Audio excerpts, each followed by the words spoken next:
All right, folks, let's get right into it. Today, we're tackling how to apply for solar rebates in Nova Scotia in a straightforward, no-nonsense way. Now, I remember a time when I flipped through my utility bill and just couldn't believe the spike in costs. It was like watching my bank account vanish. If you've ever felt that pinch and wondered how on earth to grab those solar rebates, stick around. Next up, you need to determine whether you're on a residential or commercial rebate path. If you're planning to install panels on your home, you're likely looking at programs like SolarHomes. For those operating a business, like a commercial property in Halifax, different incentives might apply. For residential projects, rebates can go up to about $3,000 from SolarHomes. And if you're into financing, the Canada Greener Homes loan might be on offer. Zero interest financing up to $40,000. For commercial setups, rebates depend on the building size and business needs.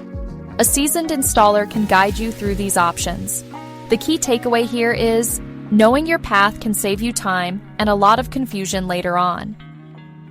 Now, let's talk installers. This step is crucial. You need someone who's not only experienced with solar panels, but also fully up to speed on Nova Scotia's rebate programs. Trust me, not all contractors are created equal. I've seen instances where companies with rock-bottom prices miss the mark on proper certification, which can jeopardize your rebate eligibility. Check that your installer is recognized by Efficiency Nova Scotia. If you're dealing with someone new to the region, or if their prices sound too good to be true, be cautious. They might not handle the paperwork correctly. It's a good idea to ask for references and actually check in with previous customers. I remember when I was setting up my system, my installer's team helped me complete all the necessary forms, making the process much smoother.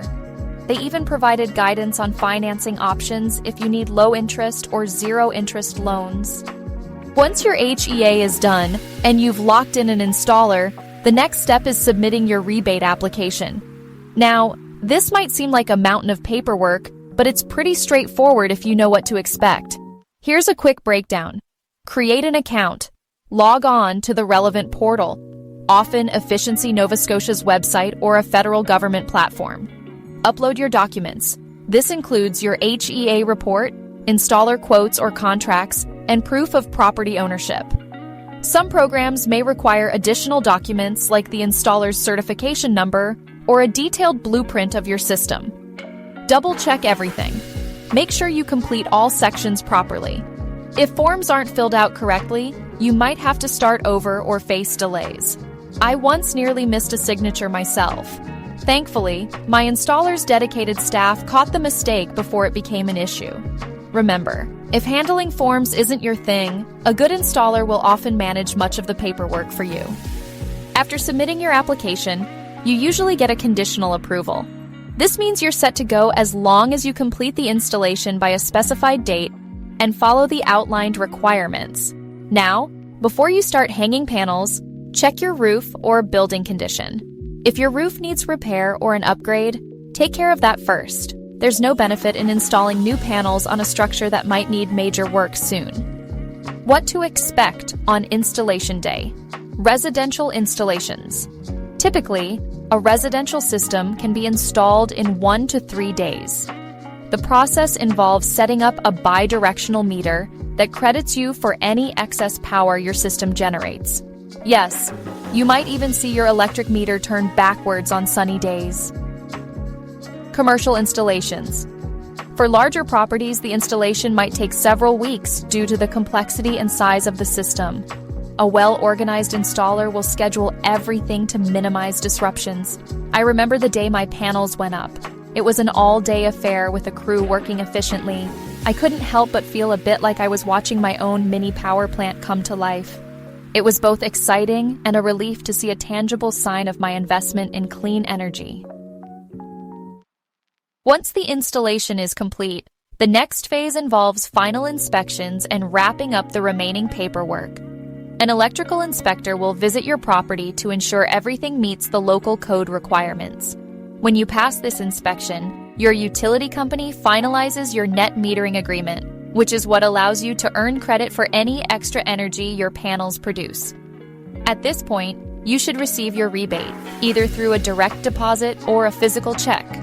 Keep all invoices and receipts handy, as additional proof might be requested later. This stage is crucial because it confirms that all work was done correctly and that you're officially part of the growing solar community in Nova Scotia. Once your system is up and running, it's time to celebrate, but also to keep an eye on your new solar setup. Most modern inverters come with online portals or apps that let you track real-time production data. I became a bit of a data geek myself after my installation. I'd check the production stats daily for the first few weeks and couldn't help but smile every time I saw the numbers climb. Maintenance and monitoring tips. Keep it clean. Solar panels require minimal maintenance. Rain usually does the cleaning for you. Just ensure that debris or overhanging branches don't obstruct them. Watch for output changes. If you notice a significant drop in output, contact your installer immediately. A sudden change might indicate an issue that needs addressing. Enjoy the savings.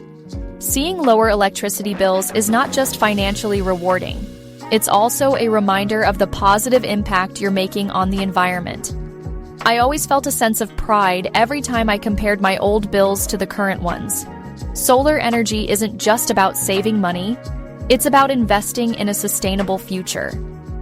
Before we wrap up this segment, let's briefly cover commercial solar power installations in Halifax. The process is similar to residential installations but comes with a few extra steps. Business owners should look for programs tailored to commercial properties. These might include municipal or provincial grants that are designed to offset larger electricity loads. Depending on your business needs and property size, you might qualify for several different grants.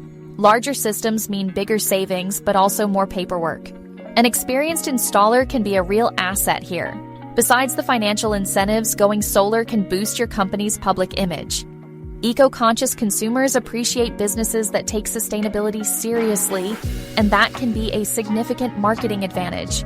For anyone considering a commercial setup, the advice is similar. Work with someone who knows the local regulations inside and out, and don't hesitate to ask for help with the application process. So there you have it, a clear step-by-step guide to applying for solar rebates in Nova Scotia. From starting with a home energy assessment, to choosing the right installer, submitting your application, completing the installation, and finally monitoring your savings, each step plays a critical role in making solar energy accessible and cost-effective. I've been down this road, and while the paperwork and processes might seem daunting at first, taking it one step at a time makes it all manageable. With the right help and a bit of persistence, you too can join the ranks of Nova Scotians who are not only slashing their electric bills, but also contributing to a greener, more sustainable future. If any of this sparks questions or you need a bit of guidance along the way, remember that help is always available. Whether it's from experienced installers or from resources like Maritime Solar that can take the guesswork out of the process.